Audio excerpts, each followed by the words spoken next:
وہاں پر 2 بچے تھے، حسن اور حسین، اور ایک بیٹی تھی ان کی سیدہ زینب۔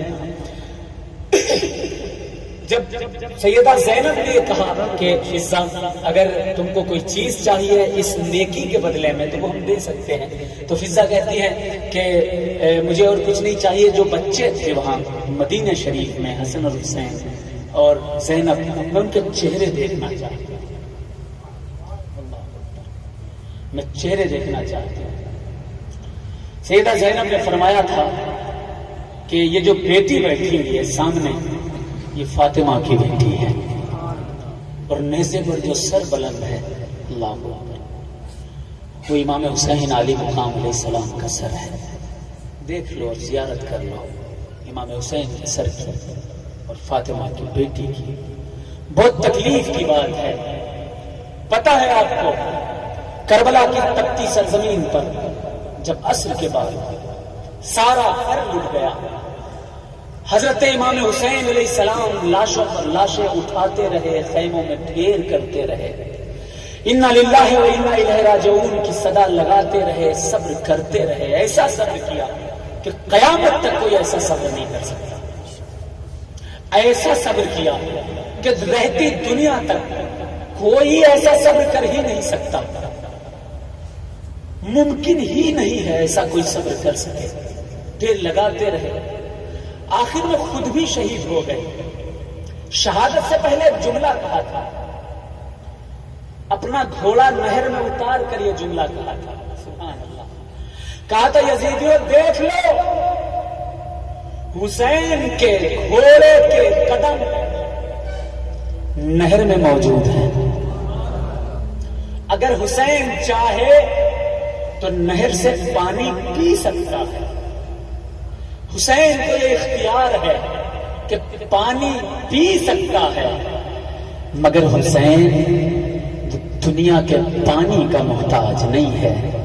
حسین کا نانا آب کوثر پر حسین کا انتظار کر رہا ہے، حسین کا انتظار کر رہا ہے۔ امام حسین علیہ السلام کو شہید کیا، سارا گھر لٹ گیا، مغرب کا وقت آیا، 22,000 کا لشکر جرار اہل بیت کے خیموں میں داخل ہو گیا،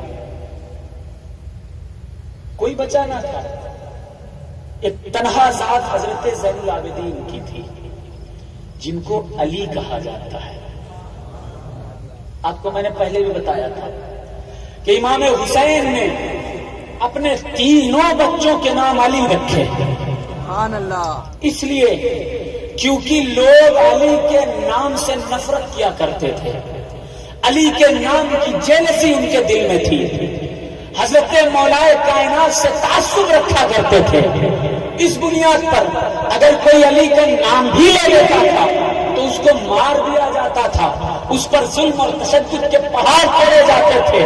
ان کو جلانے کے لیے میرے حسین نے اپنے 3 بچوں کے نام علی رکھے، بھلے بڑے بیٹے کا نام علی اکبر رکھا، چھوٹے کا نام علی اوسط رکھا، سب سے چھوٹے کا نام حضرت علی اصغر رکھا، 3 کے نام علی رکھے۔ میرے گھرانے میں بھی سارے لوگوں کے نام علی علی، شجر علی، محضر علی، ذوالفقار علی، حضرت منظر علی۔ کل وہ جلا رہے تھے، آج ہم جلا رہے ہیں، کل وہ جلا رہے تھے، آج ہم جلا رہے ہیں، اور ہر علی کا چاہنے والا قیامت تک جلا جا رہا ہے۔ جلتے رہو، جلتے رہو۔ مغرب کا وقت تھا، خیمے میں سب داخل ہو گئے۔ حضرت زین العابدین کی طرف شمر دیکھنے لگا، دیکھا کہ یہ آخری چراغ ہے اہل بیت کا، تلوار نکالی، نکالنے کے بعد چاہا کہ اس چراغ کی روشنی کو بھی بجھا دیا جائے، اور قسم خدا کی سنیوں، اگر وہ چراغ کربلا میں بجھ جاتا تو اسلام کا ہی اختتام ہوتا، نہ ہندوستان دین آتا، نہ ایران پہنچتا، نہ افغانستان، زین العابدین نہ بچتے تو کوئی نہ بچتا، نہ غوث اعظم بغداد کا چمکاتے، نہ ہندوستان کو غریب نواز اور مدار العالمین چمکاتے، کوئی ہوتا ہی نہیں۔ حضرت زین العابدین کسی طرح سے بچ جاتے ہیں. رات کا وقت ہوتا ہے. معصوم سکینہ 4 سال کی اپنی پھوپھی زینب سے پوچھتی ہیں کہ اے زینب، اے پھوپھی جان، بابا کہاں چلے گئے؟ اللہ، بابا کہاں ہے؟ توتلی زبان تھی، بول نہیں پاتی تھی بڑے لوگوں کی طرح سے، بچوں کی طرح بولتی تھی. اپنی پھوپھی زینب سے پوچھ رہی ہیں کہ پھوپھی جان، بابا کہاں ہے؟ پانی لے کے آئیں گے کہ نہیں؟ پیاس سے گلا سوکھ رہا ہے، گلا خشک ہو چکا ہے. 3 دن ہو گئے، ایک قطرہ پانی کا وہ گلے کے نیچے نہیں اترا. پھوپھی جان، عباس گئے تھے پانی لینے کے لیے، چچا عباس، وہ بھی نہیں آئے. اب بابا گئے ہیں، وہ بھی نہیں آئے. کس منہ سے حضرت زینب کہتی کہ تمہارے والد کو یزیدی لشکر نے شہید کر دیا، ان کے جسم میں سینکڑوں تیر بے واسطہ کر دیے. حد تو یہ ہے کہ ان کی گردن کو بھی اتار دیا. کیسے کہتی حضرت زینب حضرت سکینہ سے کہ تمہارے بابا دنیا سے رخصت ہو چکے ہیں؟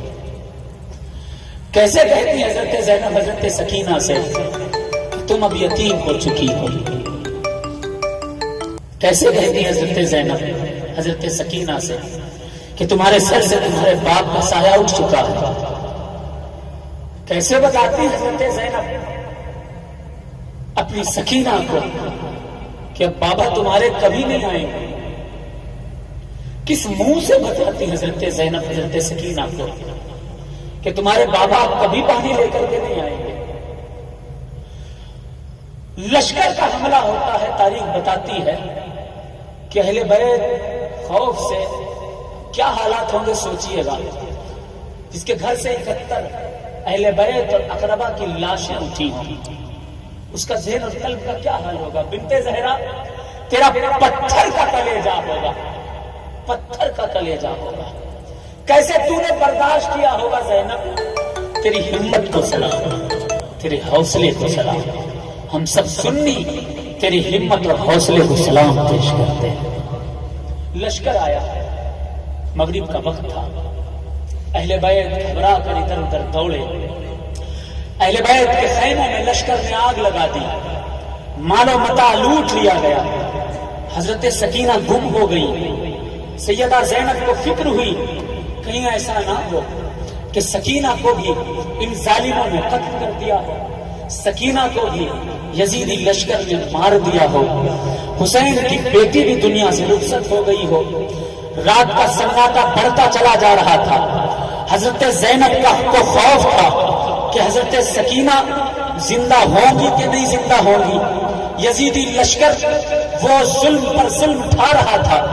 خیمے میں آگ لگائی جا رہی تھی، حتیٰ کہ قرآن مقدس کی بھی بے حرمتی کی جا رہی تھی، اس کو بھی جلایا جا رہا تھا. سیدہ زینب کو سکینہ کی فکر تھی، عابد بیمار کی فکر تھی، اہل بیت کے بچے بچے گلشن کی فکر تھی. رات بڑھتی چلی گئی، سناٹا بڑھتا چلا گیا. اندھیری رات سنی تھی، وہ اندھیری رات بڑھتی گئی. حضرت سکینہ حضرت زینب سکینہ کو ڈھونڈنے کے لیے اپنے جگہ سے نکل کر کے مقتل کی طرف دوڑتی ہیں. مقتل کی طرف دوڑتے دوڑتے آپ لاشوں کی طرف نظر ڈالتی ہیں کہ شاید سکینہ اپنے بابا جان کو ڈھونڈتے ڈھونڈتے اس طرف آ گئی ہو اور مقتل میں موجود ہو. ڈر تھا کہ یا تو کسی نے مار دیا ہوگا یا اپنے بابا جان کو ڈھونڈ رہی ہوگی. حضرت زینب دوڑتی رہی، ڈھونڈتی رہی تو دیکھا کہ ایک بچی ہے جو ایک لاش پر سر رکھ کر کے سو رہی ہے. رات کا سناٹا ہے. زینب پہنچتی ہیں، اس بچی کو غور سے دیکھتی ہیں، سر پر ہاتھ پھیرتی ہیں، جان لیتی ہے کہ یہ سکینہ ہے. قریب میں ایک لاشا پڑا ہوا تھا جس لاش کا کوئی سر نہیں تھا. تاریخ بتاتی ہے کہ حضرت سکینہ کو حضرت زینب نے گود میں لیا، گود میں لے کر کے اس کو جگایا، جگا کر حضرت سکینہ سے پوچھا کہ اے بیٹی یہاں مقتل میں کیوں چلی آئی، یہاں لاشوں کے انبار کی طرف آنے کی ضرورت کیا تھی؟ سکینہ اپنی دھوتری زبان سے بتانے لگی کہ اے بیٹی جان، میں اپنے بابا کو ڈھونڈ رہی تھی، بابا پانی لے کر نہیں ہے تو میں نے سوچا کہ بابا کو ڈھونڈیں گے، شاید بابا کے توسط سے پانی مجھے نصیب ہو جائے گا۔ بابا تو نہ ملے، لیکن یہ جو لاش پڑی ہوئی ہے، اس لاش سے مجھے اپنے بابا کی خوشبو آ رہی تھی، بابا کی اس لاش سے خوشبو آ رہی تھی، وہ خوشبو مجھے محسوس ہوئی، میں لاش کے قریب گئی، سینے پر سر رکھا، لگا جیسے یہ سینہ میرے بابا کا سینہ ہے، اور اسی سینے پر جب سر رکھا تو مجھے نیند آ گئی۔ حضرت زینب معصوم سکینہ کی گود میں اٹھا کر پیار کرتی ہیں، آنکھوں سے آنسو بھی آتے ہیں تو منہ چھپا کر کے، سکینہ سے آنکھیں چھپا کر کے حضرت زینب آنسو پہنچتی ہیں، سکینہ کو لے کر خیمے کی طرف آتی ہیں، کہتی ہے بیٹا پریشان نہ ہو، بابا آئیں گے، پانی دیں گے انشاءاللہ تعالی، اور تمہاری پانی کی یہ خواہش بھی دور ہو جائے گی۔ یزیدی لشکر آتا ہے، پیروں میں حضرت عابد کے زنجیر ڈال دی جاتی ہے، سب کو قیدی بنا کر شام کے لشکر کی طرف جب لوگ بڑھنے لگتے ہیں، سکینہ ابھی بھی پیاسی ہے، 3 دن سے پیاسی ہے، ابھی بھی پیاسی ہے۔ سکینہ نے شمر سے کہا کہ تھوڑا سا پانی دے دے۔ انسانیت ختم ہو چکی تھی، خدا جانے کیسے انسان تھے، کوئی مارتا ہے تو مار کر چھوڑ دیتا ہے، مگر اے ظالم یزیدی یہ کیسا مارا کہ جس نے پامال کیا گھوڑوں سے، بعد میں پیاس کی شدت کی چوٹ، کربلا والوں نے کیا کیا برداشت کیا ہے امت والے تمہارے لیے، کیا کیا برداشت کیا۔ جب سکینہ پانی کی خواہش ظاہر کرتی تھی، شمر پانی نہیں دیتا تھا، بلکہ پانی کی جگہ پر شمر تماچے مارتا تھا، اس سکینہ کے معصوم گالوں پر تماچے مارے جاتے تھے۔ قافلہ بڑھا، ایک جگہ قافلہ رکا، قافلہ جب رکتا ہے تو پھر حضرت سکینہ ایک درخت کے نیچے سو جاتی ہے، قافلے کو دھیان نہیں رہتا، قافلہ آگے بڑھ جاتا ہے۔ ایک واقعہ چھوٹا سا رہ گیا ہے، اجازت ہے سنا دوں؟ کربلا کے واقعے ہیں، جس کے پاس دل ہوتا ہے وہی سنتا ہے، اور جن کے پاس دل ہوتا ہے وہی سمجھتا ہے، اس کے لیے دل چاہیے۔ دل کا تعلق محبت سے ہے، محبت کا تعلق حسین سے ہے، سبحان اللہ، محبت کا تعلق حسین سے ہے۔ ایک جگہ حضرت سکینہ سے رک گئی، سو گئی، قافلہ آگے بڑھ گیا، قافلہ آگے بڑھتا ہے، حضرت امام حسین علیہ السلام کا وہ سر جو نیزے پر بلند تھا، نیزے کی بلندی پر سر ہے، تکبیر کا نعرہ لب پر ہے۔ ایسا سر دیکھا ہے جو کٹنے کے بعد بھی نعرہ تکبیر کہہ رہا ہو؟ ایسا سر دیکھا ہے جو کٹنے کے بعد بھی نیزے کی بلندی پر قرآن کی تلاوت کر رہا ہو؟ جو قرآن کی تلاوت نیزے کی انی پر کرتا ہے، اس سر کا نام حسین پاک کا سر ہے۔ جو اپنی ظاہری دنیا کو چھوڑ دینے کے بعد بھی قرآن کی عظمت کو بچا رہا ہے، اس ذات کا نام ذات حسین ہے۔ انی پر جو سر تھا امام حسین کا، انی گرتی ہے، نیزہ گرتا ہے، گرنے کے بعد وہ زمین پر گر جاتا ہے۔ شمر چاہتا ہے کہ وہ اس کو اٹھایا جائے، لیکن وہ تلوار، وہ نیزہ اٹھتا نہیں ہے۔ حضرت زین العابدین کو وہ تماچے مارتا ہے، تاریخ میں لکھتا ہے، کہتا ہے کہ اپنے باپ کے سر سے کہو کہ آگے بڑھ جائے ورنہ تجھے بھی قتل کر دیا جائے گا۔ اللہ اکبر۔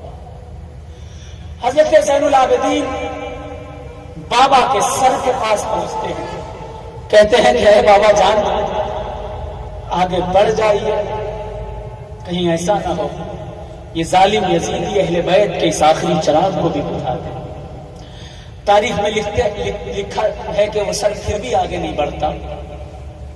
پھر قیدیوں کی گنتی کی جاتی ہے کہ کتنے قیدی وہ موجود ہیں. جب گنتی کی جاتی ہے تو حضرت سکینہ غائب تھی. اللہ اکبر. دوڑ کر سب لوگ پیچھے گئے تو دیکھا کہ ایک درخت کے نیچے معصوم سکینہ کو کوئی بوڑھی عورت اپنے ہاتھ میں لے کر کے گودی میں بٹھا کر کے اس کے سر پر ہاتھ پھیر رہی ہے. اس کے سر پر ہاتھ پھیر رہی ہے. بوڑھی کا چہرہ نہیں دکھ رہا ہے. تاریخ بتاتی ہے کہ سیدہ زینب روتے ہوئے بلکتے ہوئے آنکھوں میں آنسوؤں کا سمندر لیے ہوئے وہ سکینہ کو ڈھونڈنے کے لیے دوڑی تھی. یہ سوچ رہی تھی کہیں ایسا نہ ہو کہ حضرت سکینہ کو بھی شہید کر دیا گیا ہو. لیکن درخت کے نیچے ایک بوڑھی کی گود میں سکینہ کو صحیح سلامت دیکھ کر حضرت زینب کو تھوڑی خوشی اور تھوڑا مسرت تھوڑی ہوتی ہے. وہ دوڑ کر اس بوڑھی کے پاس پہنچتی ہے اور کہتی ہے کہ اے بوڑھی ماں تیرا لاکھ لاکھ احسان ہے. اے بوڑھی ماں تیرا لاکھ لاکھ شکر ہے. اے بوڑھی ماں تیری نوازش ہے, تیرا کرم ہے کہ تو نے حسین کی بچی کو تھوڑا سہارا دے دیا, حسین کی بچی کو تھوڑا آسرا دے دیا ہے. وہ بوڑھی عورت جو گود میں سیدہ سکینہ کو لے کر کے بیٹھی ہوئی تھی, اس نے کہا کیوں نہ سہارا دوں, کیوں نہ آسرا دوں, یہ تو ہماری ہی بچی ہے, یہ تو ہماری ہی بچی ہے. حضرت زینب پوچھتی ہے کہ اے بوڑھی ماں آخر ہو تو تم کون ہو؟ اس جنگل میں میری بچی میری بھتیجی کی مدد کے لیے آخر کیوں آئی ہو؟ وہ بوڑھی عورت اپنے چہرے سے دوپٹے کو ہٹاتی ہے. سیدہ زینب جب اس کا چہرہ دیکھتی ہے تو ان کی آنکھوں سے آنسوؤں کے سیلاب جاری ہو جاتے ہیں. وہ کوئی اور نہیں تھی, وہ ذات سیدہ فاطمہ الزہرا علیہ السلام کی ذات تھی جو اپنی بچی سکینہ کو گود میں لے کر کے اس کی حفاظت کرتی ہے. اب آپ سوال کرو گے کہ سکینہ حضرت فاطمہ کا تو وصال ہو چکا تھا, تو کربلا میں آئی تو کیسے آئی؟ میں کہوں گا میرے بھائی حدیثیں پڑھو. حضرت ام سلمہ رضی اللہ تعالی عنہا نے خواب میں دیکھا تھا جب کربلا بپا ہو گئی, دیکھا تھا کہ محمد الرسول اللہ صلی اللہ علیہ وسلم بال بکھرے ہوئے ہیں, آپ کے چہرہ غمزدہ ہے, مدینے آئے ہوئے ہیں. حضرت ام سلمہ پوچھتی ہیں یا رسول اللہ کہاں سے آ رہے ہو؟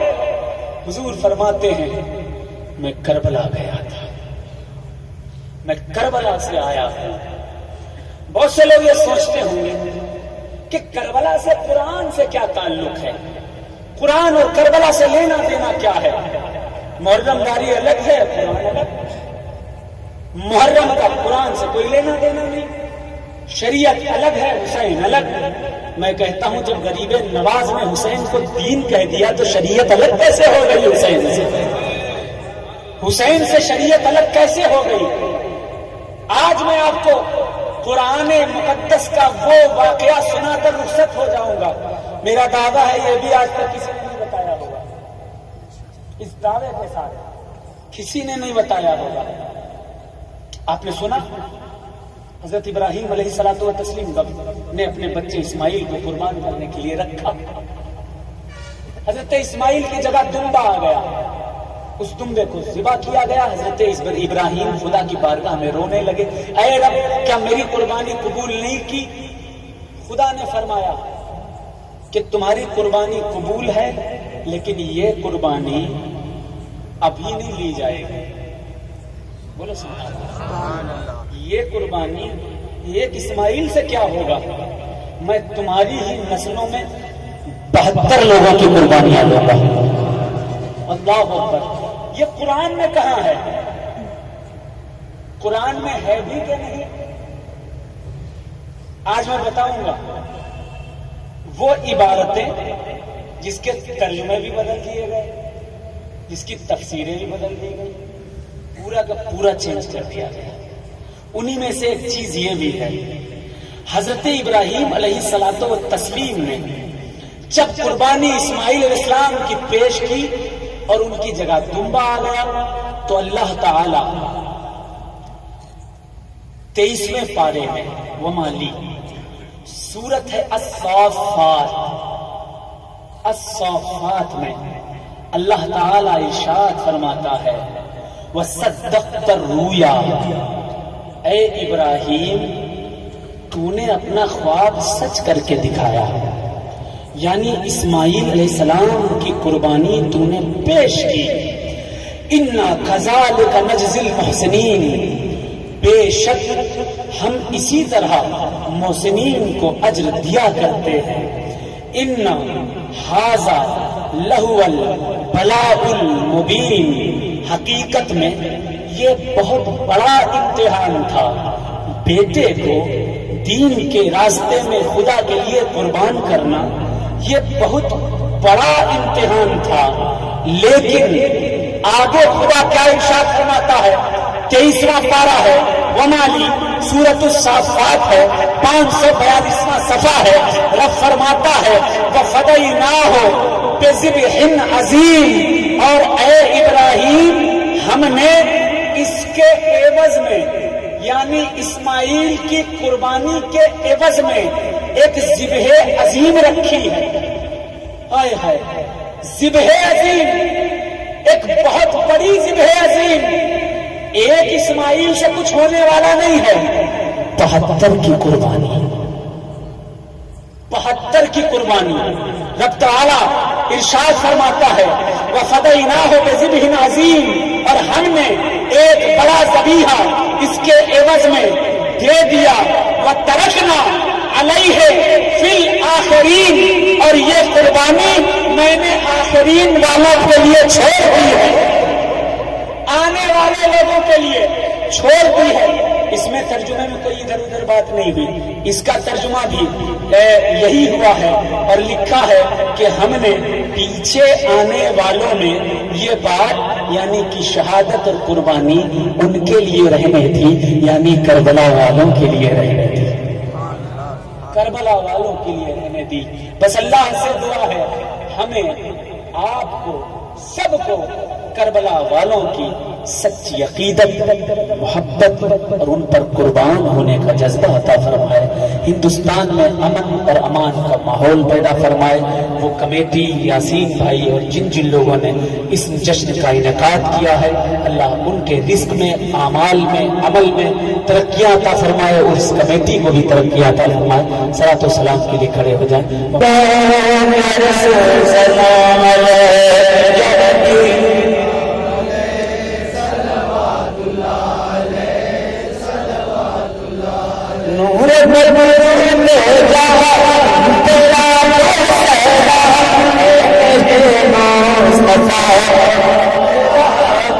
سلام یا نبی،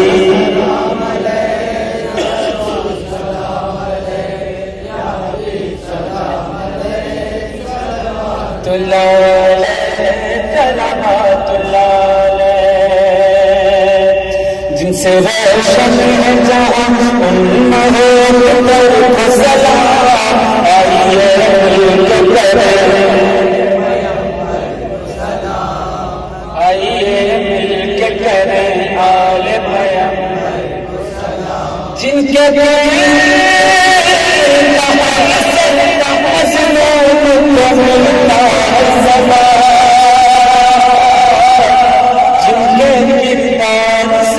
مظلوم کو ملتا ہے سبب، ان حسین بن علی صبر کے پاکر کو سلام،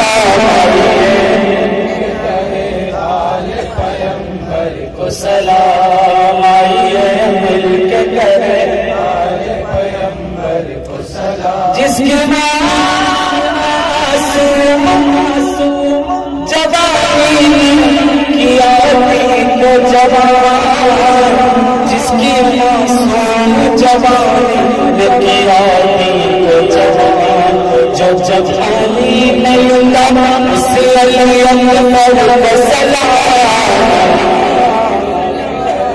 آل پیغمبر کو سلام، آئیے مل کے کریں آل آل پیمبر کو سلام کربلا